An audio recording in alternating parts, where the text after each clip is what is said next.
Okay, so I started recording this, or I started going over this before I decided to record it. So let me back up a little bit. So today's assignment is on this Kuta worksheet. It is graphing quadratics in standard form, that's the front, and graphing quadratics in Vertex form, that's the back. Okay, I've already done videos on both of these, but I'm doing a quick review. I'm doing one of each. One of graphing in standard form, that's the front. One of graphing in Vertex form, that's the back. Okay, so let me just tell you, those of you who are watching this at home, what we've talked about so far. So the front, standard form, we know A is 2, B is 16, C is 31. And there's two things that we know about our graph just by looking at the equation. And the first one is that it opens up. And we know that because if A is greater than 0, my parabola is going to open up. If A is less than 0, my parabola is going to open down, right? So this one's going to open up. We also know what our y-intercept is. When in standard form, when you're talking about a quadratic function, your y-intercept is always at 0, c. So in this case, that's at 0, 31. But like I had pointed out already, our y-axis only goes up to 8. So even though 31 is our y-intercept, we're not going to graph it in this case because it's way off the graph. Okay? So we have to find the axis of symmetry, the vertex, and the x-intercepts. And we're going to do that on a separate sheet of paper. So to find the axis of symmetry, you use x equals negative b over 2a. And let me write down what a, b, and c were from the previous page. A was 2, b was 16, and c was 31. I know for axis of symmetry, we don't need the c, just the a and the b, but we'll need it for other things. Okay? So axis of symmetry, x equals the opposite of b. If b is 16, what's the opposite of that? Negative 16 divided by 2 times a, or in this case, that would be 2 times 2. So that gives me negative 16 divided by 4. And what is negative 16 divided by 4? Negative 4. So my axis of symmetry, I'm going to call it A of S, is x equals negative 4. That's a vertical line that's going to cross the x-axis at negative 4. So I'm going to go ahead and draw that in. So on number 1, when x is negative 4, I'm drawing a dashed vertical line. This is like an invisible line, okay? When x equals negative 4. And I know that my vertex, Jared, is somewhere on the axis of symmetry. And any ordered pair on this vertical line all has an x value of negative 4. The y value changes depending on what point on the vertical line I'm talking about. That's why when we go to find the vertex, it's going to have the same x as the axis of symmetry, right? That is why to find the vertex, we plug in or substitute whatever x is equal to from the axis of symmetry, we substitute that into the problem, okay? So my next step, find the vertex. Substitute whatever x was equal to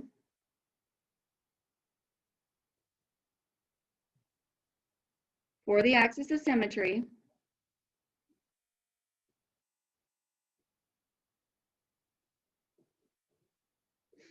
into the function.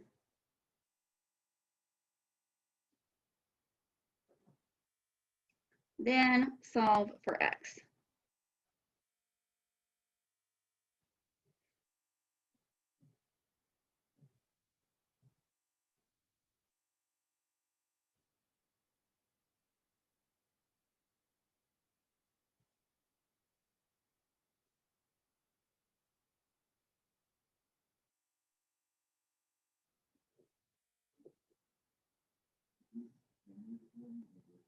Standard form.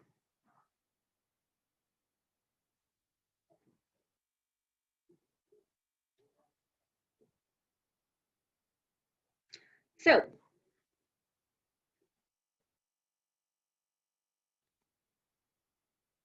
substitute whatever x was equal to in the axis of symmetry. So x was equal to -4. So wherever I see an x, I'm substituting in -4. So y equals 2 times open parentheses squared. So inside those parentheses, I'll put -4 plus 16 times -4 plus 31.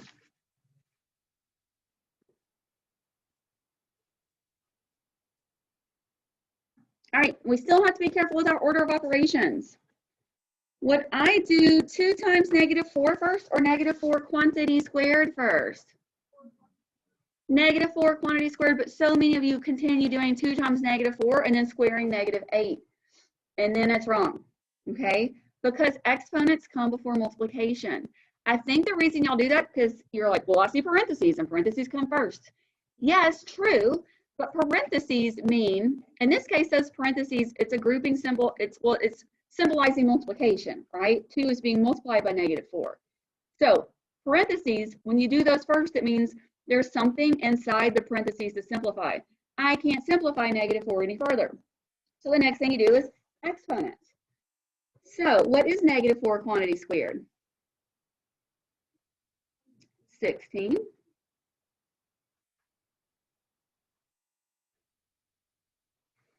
Now I have addition, multiplication. What do I do? Subtraction. What do I do? Multiply. So 2 times 16 is 32. 16 times -4 is -64. And then bring down your plus 31. Now I just have addition and subtraction, so I just put it in my calculator left to right. 32 minus 64 plus 31 equals -1. So I have now found my vertex. My vertex is an ordered pair. The x value of the vertex is from the axis of symmetry. The y value is the number we just found. Notice how I color coordinated them.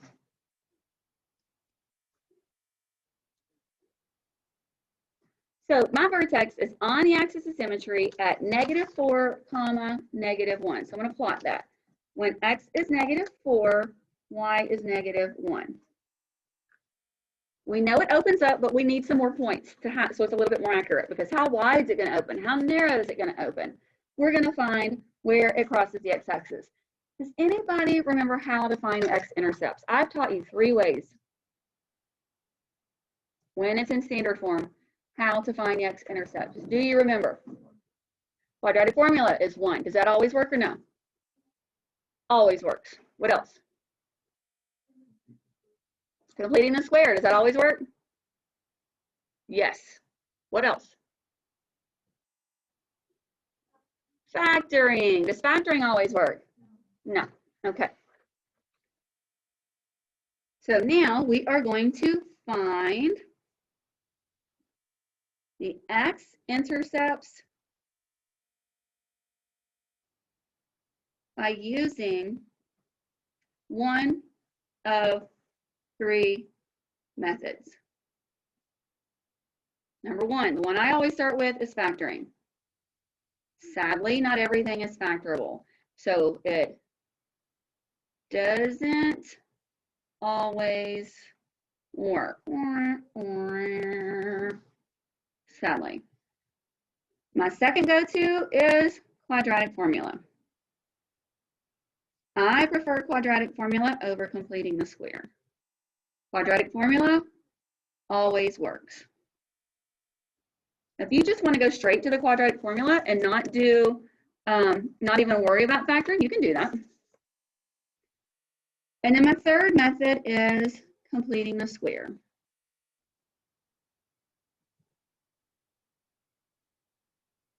Not my preference, but it always works.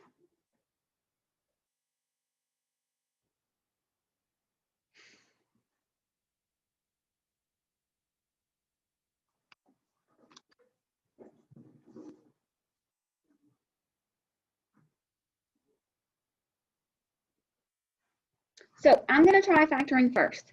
So I know that A was equal to 2, B was equal to 16, C was equal to 31.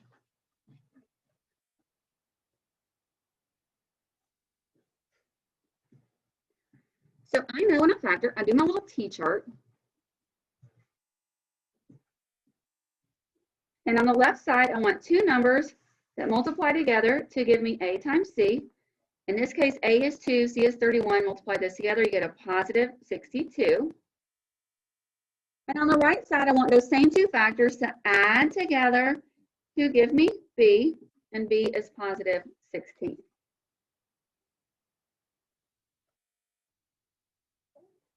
Can you think of any factors of 62? 31 and 2, true. That multiplies to give you 62. But 31 plus 2 is 33. So that won't work. Then obviously the number 1 is always a factor, right? So like 62 times 1 is 62, but 62 plus 1 is 63. Yesterday, I tried on my calculator finding, just punching in all kind of numbers, and I never could find any other factors. Anybody else come up with any factors of 62?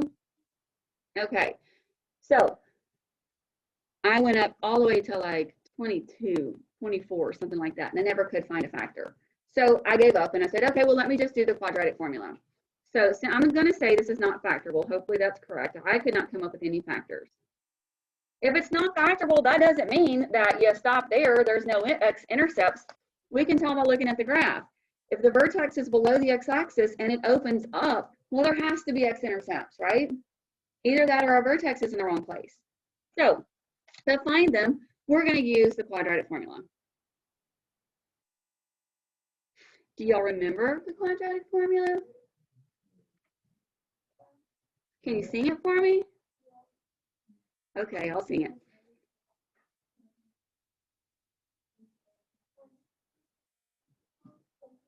Very nice. Good job. X equals negative b plus or minus square root b squared minus 4ac all over 2a. Yeah. All right. X equals, we've done the quadratic formula a million times. What is the opposite of b?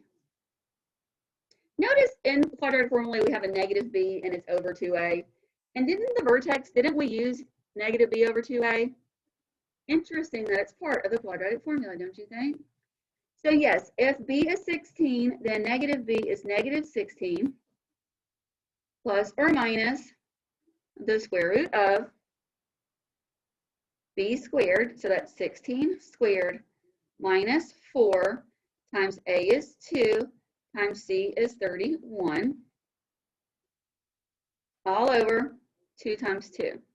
Now, you know what? After you graph all of these, if you're like, man, I didn't know how to do the quadratic formula on the test, but now I get it better, and you want to retake the test, that section of the test, let me know. We'll schedule it. But when we're graphing, we'll turn our radical into a decimal. On the test, if you turn it, I don't want decimal form. I want to know that you can simplify the radical. So there is that difference. But when we're graphing, I want to know, like, I need an approximate location of where my x-intercept is. And if it has a radical, like, I don't know where 1 plus the square root of 2 quantity divided by 3 is. Like, where is that on the x-axis? So when we're graphing, we turn it to a decimal.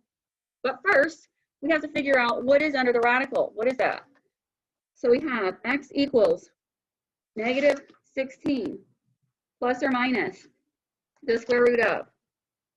For 16 squared, does that mean 16 times 2? No, it's 16 squared, right? You can either do 16 times 16 or on these calculators, if you hit that squared button, it just does it for you. 256. We're still having some issues on the minus 4ac part. Let's just figure out our sign, okay? What's a negative times a positive times a positive? A negative. So we know we're going to be subtracting, okay? Then let's just multiply the absolute value. So let's just do 4 times 2 times 31. And we get 248. I always like to check my work. 4 times 2 times 31, 248.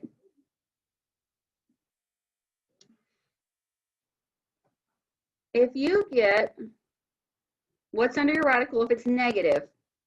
That means it's going to be imaginary. That means your graph will not cross the x-axis. All over 4. All right, so I'm going to bring my work up here. So that's x equals negative 16. I'm going to take the positive square root, and I'm going to take the negative square root of 256 minus 248 is 8. All over 4. Now, if we have this problem on your test, if you got it to this point, I gave you 70% credit. You have to get 100%, the square root of 8. I can break that down because 8 is 4 times 2 and 4 is a perfect square. So you'd have to break it down another step. If you got to that step, I gave you some more points. And then if you reduced and got it all right in the end, that's how you got 100 points. But if you at least got it to that point, I gave you 70%. Now, on the test, we would have broken down that radical. When we're graphing, we're going to turn it into a decimal. Y'all know how to do that on your calculator. How do you do it though? Not to turn the radical into a decimal. You just do 8 and then a square root sign. That means that number times itself is 8, right? It's not a perfect square. So we don't have to write that big number down. Let's just round it to the nearest tenths place. Let's call it 2.9. So x equals negative 16. I'm going to do plus 2.9. And then the next time I'm going to do minus 2.9 and then divide all of that by 4. Oh, it is. I did that yesterday too. 2.8 is the true rounded number. Yes.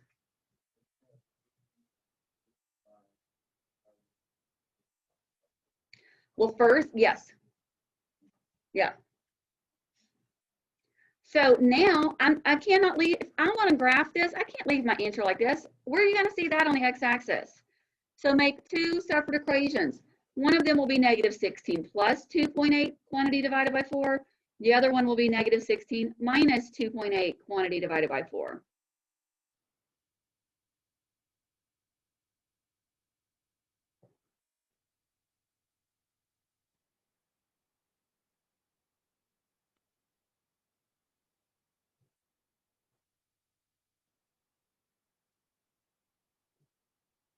And that's the only thing that's different in those 2 equations. Now, here's another place kids mess up. Super easy to correct, okay? A lot of you want to put this whole thing into your calculator at once. You're going to put negative 16 plus 2.8 divided by 4. Isn't that what you're going to do, Lakin? In your calculator, do you hit negative 16 plus 2.8 divided by 4? Like you see it here. Do you put it all in the calculator at the same time? Well, it depends on what calculator you're using. If you're using a graphing calculator, it's a little different. Okay. If you're using this calculator here, and you put in negative 16 plus 2.8 divided by 4, what part of that is it going to do first? The dividing, right? Well, the numerator is grouped together. You have to group that together first, get an answer, hit equals, and then divide it by 4.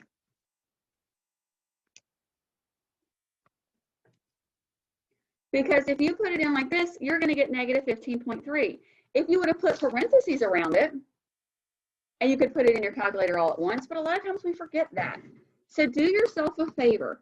Put in your calculator negative 16 plus 2.8 equals. So you simplify your numerator first, and then divide that by 4. We get negative 3.3.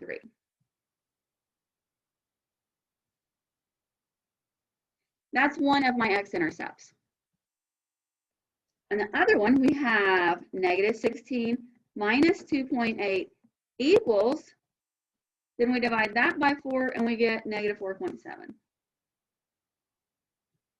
And these are approximate answers because we rounded the negative 2.8, that was a rounded number.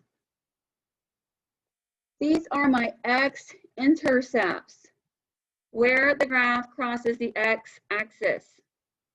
That's what we were finding. Find the x-intercepts. So on my graph at negative 3.3 and at negative 4.7,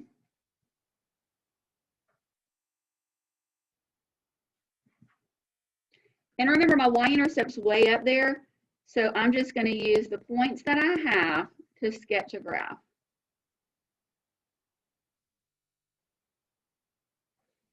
So on your work, I need to see your graph, and I need to see how you found the axis of symmetry, how you found the vertex, and what the x-intercepts are. If you just give me a page full of graphs with U-shapes, here I did it, you're not going to get credit for that. You got to prove to me how you found the parts. Okay, so on your page, I would like for you to, it would be great if you could use like a highlighter or a colored pen or something, or like you could take it on this page and say, okay, the axis of symmetry was x equals -4. The vertex was -4, -1. And the x-intercepts were -3.3 and -4.7. That's not an ordered pair. Don't make them look like an ordered pair. You can highlight it on the paper, something so that I'm not like searching all over a million sheets trying to figure out what it is you're talking about. But if you write all this on the paper, cool, but make sure you have your work where you found all of this information attached to it. So on the front side, yes. Yeah, I want you to turn in what I gave you too. So you're getting credit for the one that I'm giving you, plus you choose 3 more on the front. Any that you choose. You choose 3 more on the front. I don't care which ones. But before you do that, we're going to do the back side, number 7. Number 7, or on the back side, these are all in vertex form. On Algebra Nation, that was the section 5, topic 3. The front are all in standard form. The process for finding the different parts is different depending if you're in standard form or vertex form.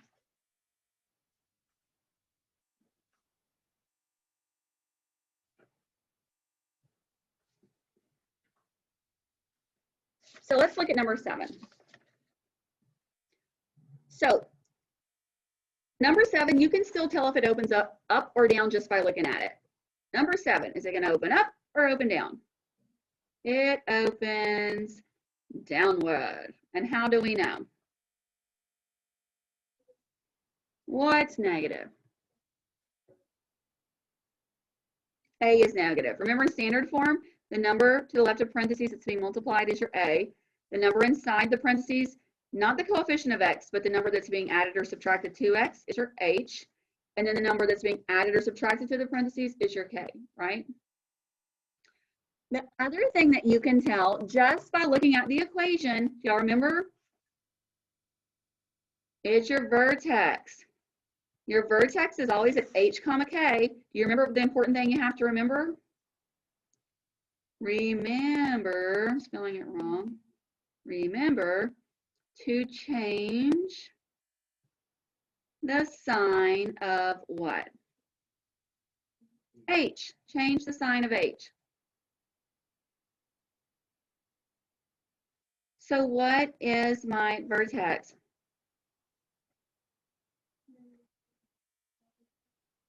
Okay, but we just said, remember to change the sign of H. So +4, 2, that's my vertex. So my vertex is at 4, 2.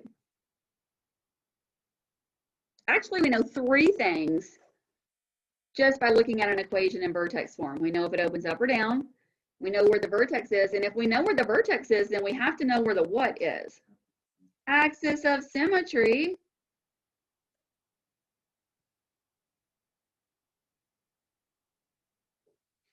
And where's the axis of symmetry going to be? At what? I need an equation. X equals 4. Isn't it the same x value as in your vertex?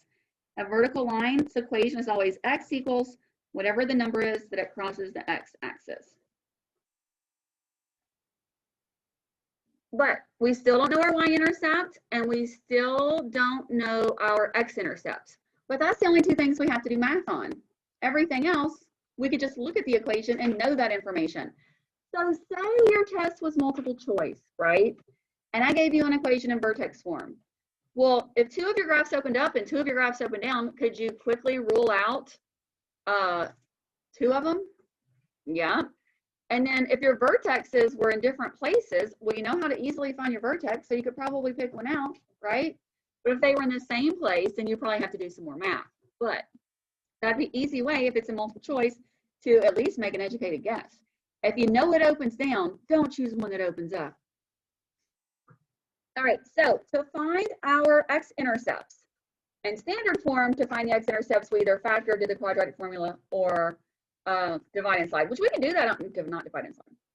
Factor, quadratic formula, or completing the square, which we can do that here, but we would have to convert this to standard form first, which that's going to take some time, right? Easiest just to know how to do it, because we technically don't have to do all that when it's in Vertex form. So on my paper, we're doing number 7. Make sure you label it so I can look and easily know where number 7 is on your paper. And so these are the problems that are in Vertex form. Okay, so let's find the x-intercepts. To do so, replace y with 0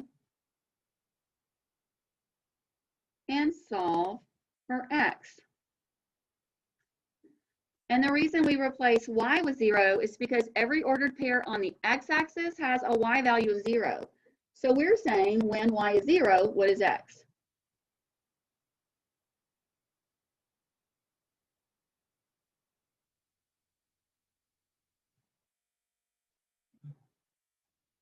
I don't know why I'm using the word replace and not substitute. Sine line, right. In math, we usually say substitute.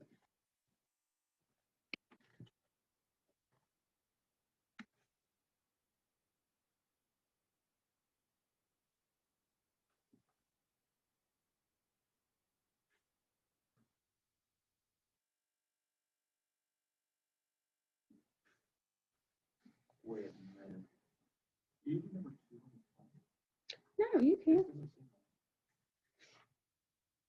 Are you working ahead of me? And you're not going to know how to do Vertex form. Then you're going to ask me how to do Vertex form. Okay, so when it's in Vertex form, again, we're not factoring, doing the quadratic formula, or completing the square. We can literally just solve for x. But x is inside parentheses, okay? So we need to do whatever we can do to, first of all, isolate those parentheses. And what I mean by that, the parentheses are on the right side of the equation. So the first thing I want to do is I want to isolate it. Anything outside of the parentheses, I need to get to the other side, okay? So I'm going to say isolate parentheses. So what do you think we do first? We'll subtract 2. Very good. So instead of plus 2, I'm going to move it to the other side. I'm going to subtract 2. So on the left side, 0 minus 2 is -2. Bring down my equal sign. And then I have -2 times the quantity of x minus 4 quantity squared.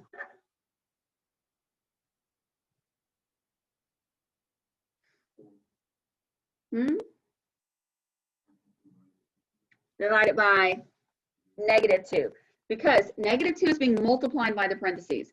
So we don't want to add -2 because adding is not the inverse of multiplying, right?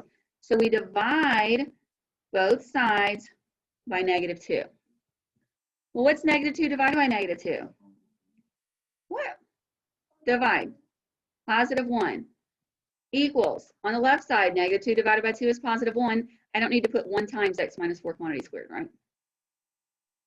Now, me personally, once I get it isolated, I like to write the side with the parentheses on the left and then the number that's by itself on the right. That's my preference, okay? Just personal preference. So x is inside parentheses. It's being squared. We know, because we did completing the square, we know if something's being squared and we want to undo that, What is the inverse of squaring something? Square root. So if I take the square root of one side, I have to take the square root of the other side. And the way we're going to get two answers is we have to take the positive and the negative square root of the side that's just a number. You don't take the positive and negative square root of the other side, okay? Just the side that's a number.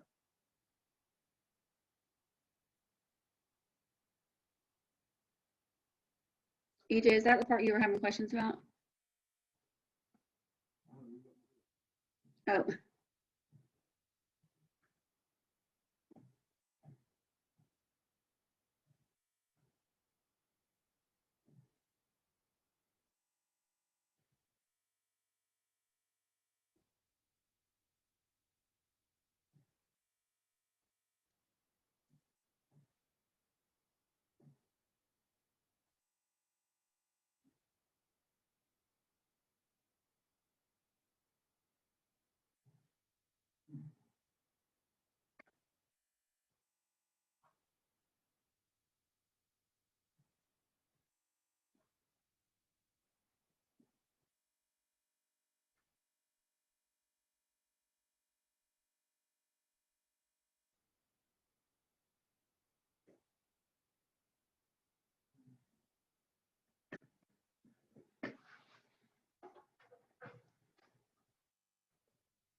So what's the square root of x minus 4 quantity squared? X minus 4. That's why we took the square root, to get rid of all that. What's the square root of 1? 1. And it's actually positive 1 and negative 1, right? Because 1 times 1 is 1, and negative 1 times negative 1 is 1.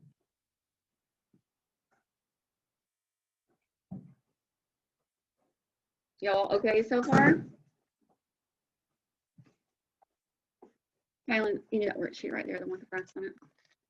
Okay, so at this point, a lot of you are going to add 4 to both sides, right? And you're going to tell me your x-intercepts are, you're going to say, well, that's going to be positive or negative 5. And that's going to be wrong. Well, it's going to be half wrong, okay? So don't add the 4 yet. Wait a minute. At this point, make 2 separate equations so you don't make that mistake. So one of the equations you'll set equal to a positive 1, and the other equation you'll set equal to negative 1.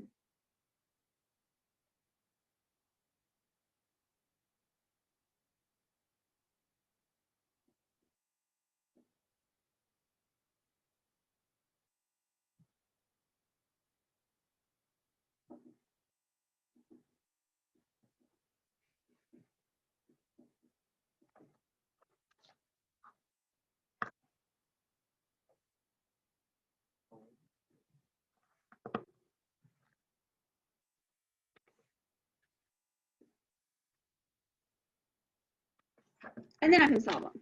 So on this one, when I add 4, I do get an x-intercept of 5, right? I told you I'm going to get one x-intercept 5. But I'm not going to get another x-intercept of negative 5 because look, right, when I add 4 to negative 1, I get x equals 3. So my x-intercepts are positive 3 and positive 5. So on my graph will cross the x-axis at positive 3 and positive 5.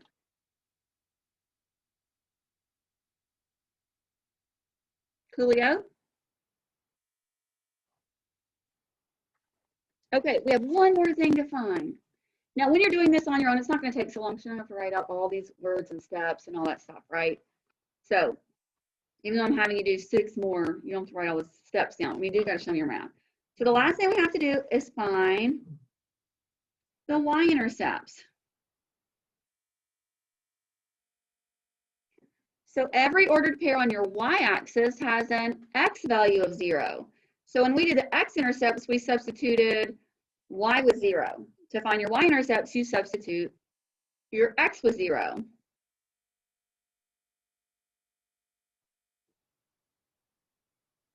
So to find the x-intercepts, I meant y-intercepts, not x-intercepts. To find the y-intercepts, substitute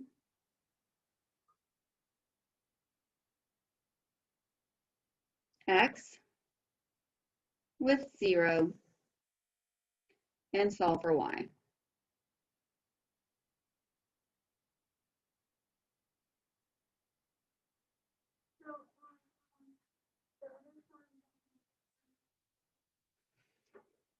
We do. It's just we can look at the equation and find the y-intercept because it's always c. But when it's in vertex form, you can't just look at the equation and find it. So it says to find the y-intercept, substitute x with 0. So wherever I see an x, I'm going to plug in a 0. So y equals -2, open parentheses, 0 minus 4, quantity squared, plus 2.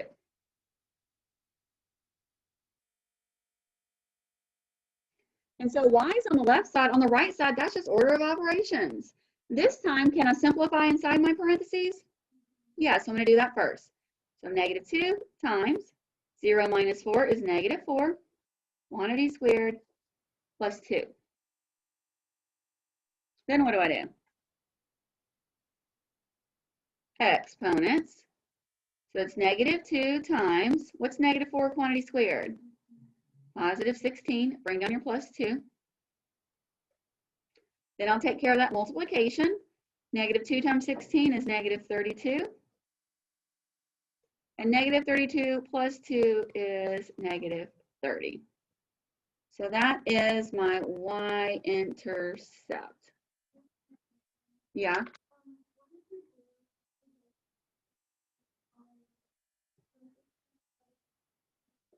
Um, 0 minus 4 is -4. So on my graph, does my y-axis go all the way down to -30? No. So that's way off the graph. So I still want you to find it because if it's on your graph, I want you to graph it, okay? But if it's not, we found it, but we're just not going to use it as a point. Huh? Only one what? X or intercept? That means your vertex is on the x-axis. Okay, so I'm going to write, we had written down opens up, we wrote the vertex, axis of symmetry. I'm going to say my x-intercepts were 3 and 5. And my y-intercept was -30.